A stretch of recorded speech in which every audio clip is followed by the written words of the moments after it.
Well, thank you very much, Nick. And I was slightly worried when Laura talked about YouTube, because if you put my name and Google me and get my appearances on YouTube, you'll see me skiing.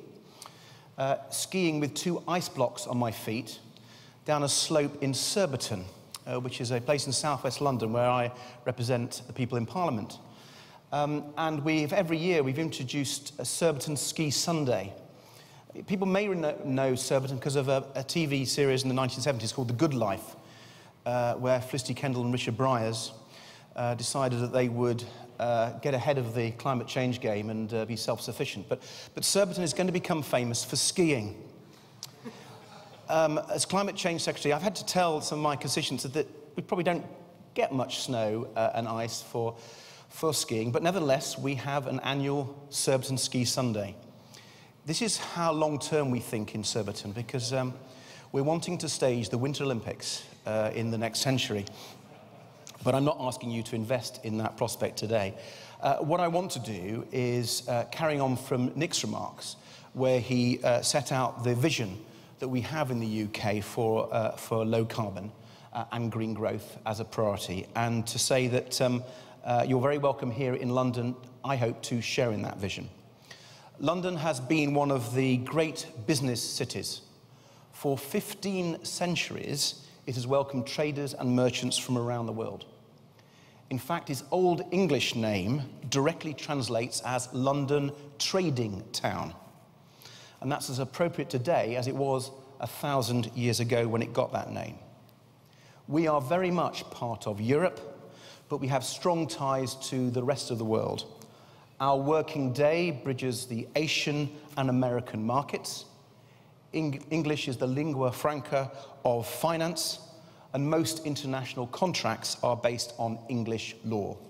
So London remains a fantastic place to do business, especially energy business, which of course is what today's session is all about. I'm sure the panel will generate some sparkling discussions, but before that gets underway, I just want to tell you a little bit more about the details of the UK's energy policy. As Nick said, over the next decade, the UK energy sector is going to change radically as more and more low-carbon energy comes online and as existing infrastructure is upgraded and replaced.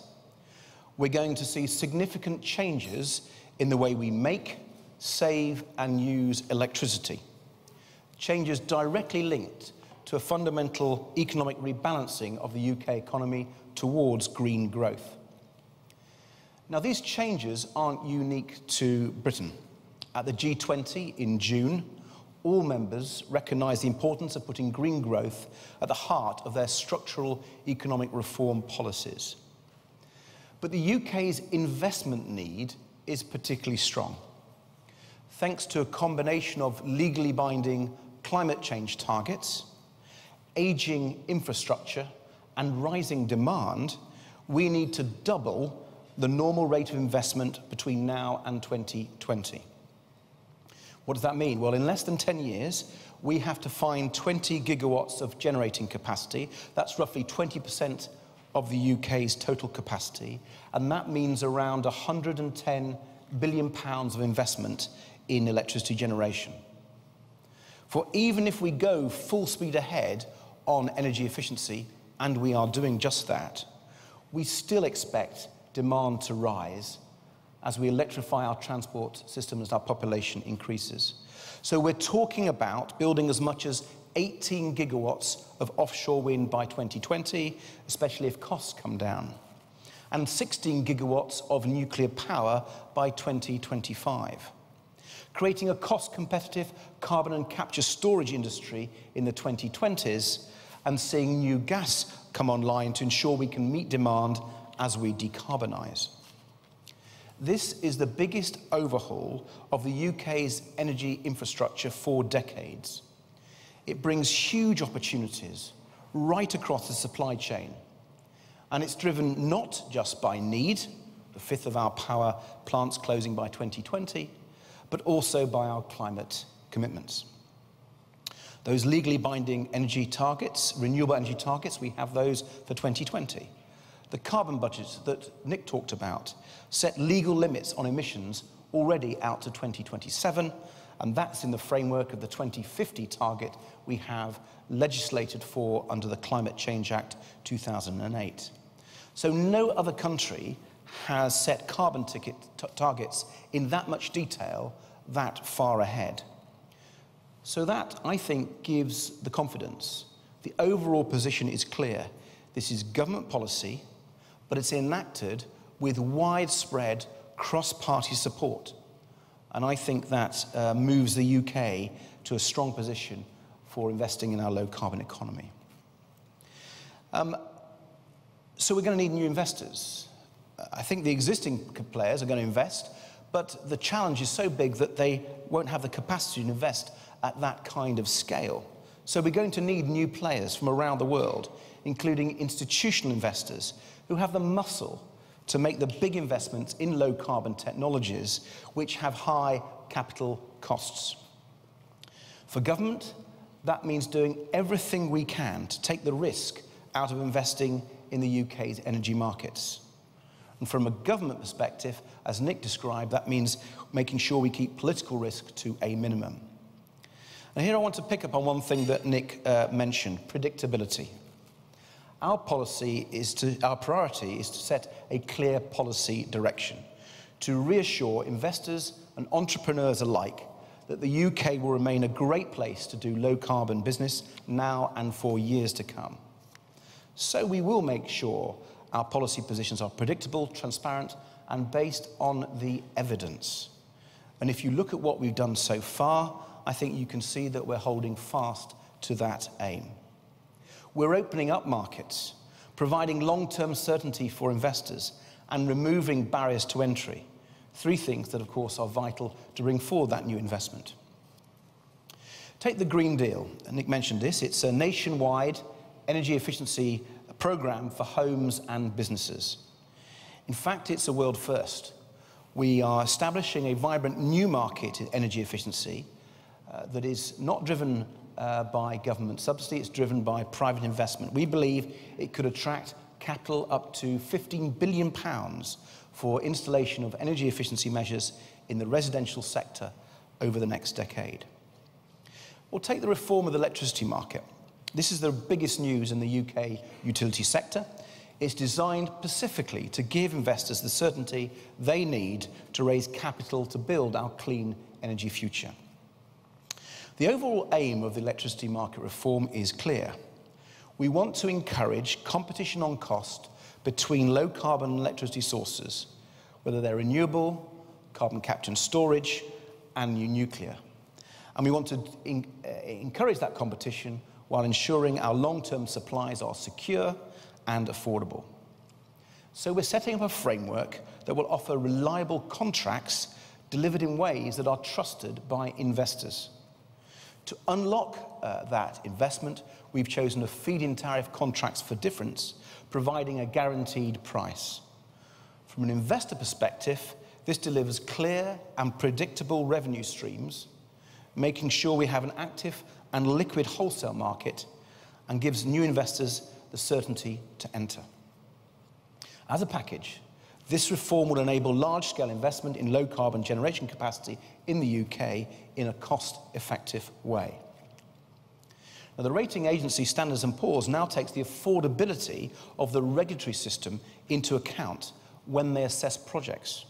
So the affordability of the EMR framework should provide additional comfort to the investor. I think it's important also to stress that this reform, this electricity market reform, is a staged process. Staged so in a way it's designed to minimize risks. So we're reforming our electricity market in phases.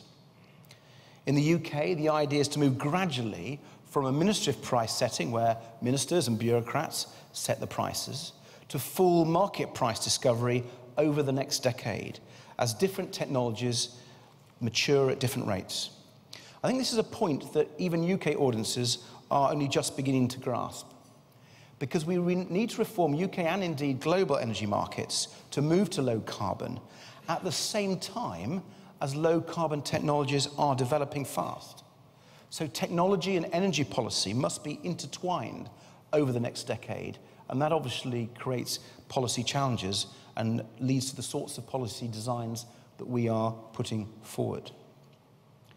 But of course, as we make this shift, we've got to make sure that investors aren't left in the dark. So we need transitional measures which will ensure that investments made under the current regime, the renewables obligation, remain predictable. And when it comes to cost effectiveness, we are absolutely determined to follow the evidence, even if it means taking a little bit more time to get the details absolutely right.